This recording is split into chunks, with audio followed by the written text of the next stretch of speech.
Ao, iao. Acá, digamos, en relación con los grupos étnicos que conforman la sociedad, bueno, voy a hablar del dibujo de la izquierda, que dice, escriba las palabras chino, blanco o negro debajo de cada fotografía según corresponde.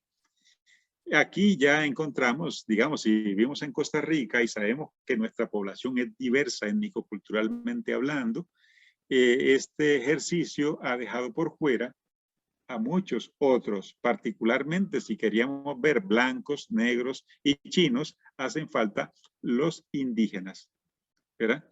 En estos textos escolares, los indígenas son los que han sufrido más invisibilización, han desaparecido de la genealogía o del árbol genealógico de la patria, ¿verdad? Nunca aparecen.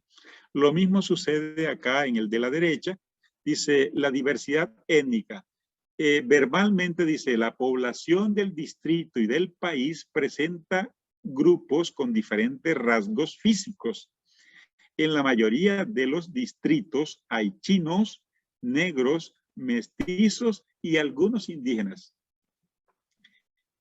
Esos grupos forman lo que llamamos grupos étnicos.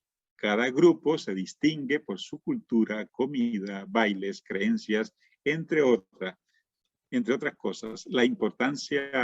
Es importante aprender a convivir con todos y a respetar su cultura.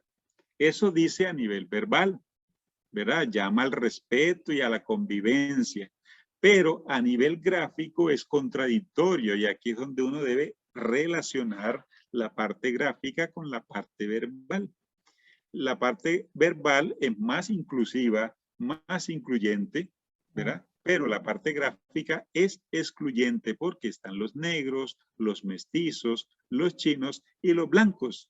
Y otra vez ha quedado por fuera o han quedado por fuera los indígenas, los y las indígenas, ¿verdad? En tal caso, el texto no es totalmente homogéneo, ni es totalmente, digamos, coherente con lo que plantea a nivel verbal. Además de eso, a nivel verbal dice, esos grupos forman lo que llamamos grupos étnicos.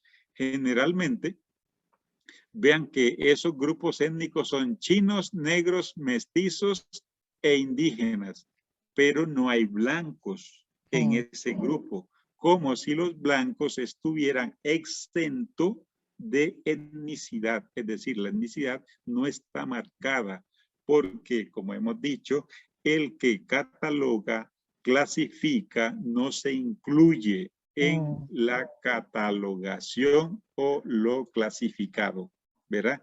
Ahí quien habla se autorrepresenta, se autoconcibe como blanco y carente de etnicidad, es decir, no es un grupo étnico. Siempre se ha creído que la etnicidad es de los grupos minoritarios y en América Latina y el Caribe, los grupos minoritarios son los blancos, ¿verdad? Y los mayoritarios son los demás.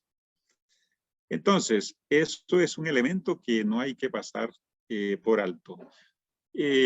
A propósito de esa exclusión de los indígenas, entonces uno debería preguntarse o debemos preguntarnos, ¿estos programas, estos textos escolares son interculturales? ¿Existe interculturalidad en estos textos escolares?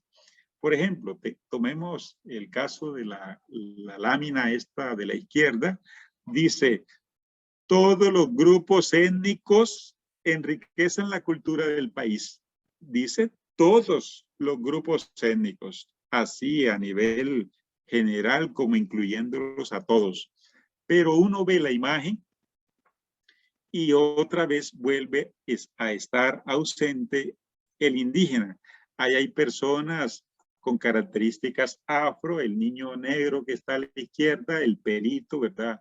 Da la idea de que es un afrodescendiente, está el pelo rubio blanco, la muchacha pelirroja blanca, y la otra que está de espaldas con el moño, también pelo lacio y todo, uno supone, bueno, mestizo o blanco. Y está el chino, el chinito ahí a la derecha, pero no hay absolutamente ningún indígena.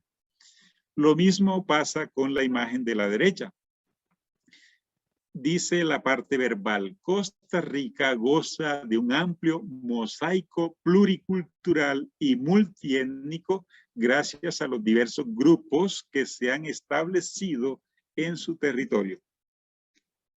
Pero miramos la gráfica y otra vez hay un gran ausente, ¿verdad? El texto da prioridad a lo mestizo, a lo blanco, incluye lo afro, pero deja por fuera lo indígena. Entonces, estos aspectos que parecen, digamos, sin importancia, sin trascendencia, pues sí, al final del día sí hacen mella en la mentalidad, en el imaginario, en la subjetividad que se le está creando al niño. El indio, el indígena, no vale nada, no merece ser representado ni como parte de las familias costarricenses, ni como parte de los grupos étnico-culturales que hay en el país, ¿verdad? Bueno, seguimos comprobando la hipótesis, los indígenas como los más abandonados. Hay otras imágenes, digamos, que dice la tolerancia y el respeto por las diversas manifestaciones culturales es un paso fundamental para convivir en paz, dice la imagen de la izquierda. Y la mayoría de las personas representadas en la imagen son totalmente blanco-mestizas. Aquí el texto ha dejado por fuera a sino-descendientes, afrodescendientes y a indígenas. Entonces, esta es una imagen mucho más excluyente y totalmente contradictoria con lo que dice la parte verbal. En la imagen de la derecha, dice, las diferencias entre las personas son el resultado de los grupos étnicos que conviven en el país. Aquí es un poco más diversa. Hay personas con apariencias indígenas, con rasgos afros, mestizos y blancos, ¿verdad? Pero aún así, el texto es contradictorio en varios aspectos, lo cual no puede pasar desapercibido para el docente, porque el niño puede consumir de manera también pasiva la imagen y creer que eso representa el país en el que vive. Somos voces de la historia, sangre, tinta y papel. Somos voces de la historia, mis ancestros, su saber. Mis ancestros, su saber, mis ancestros, su saber.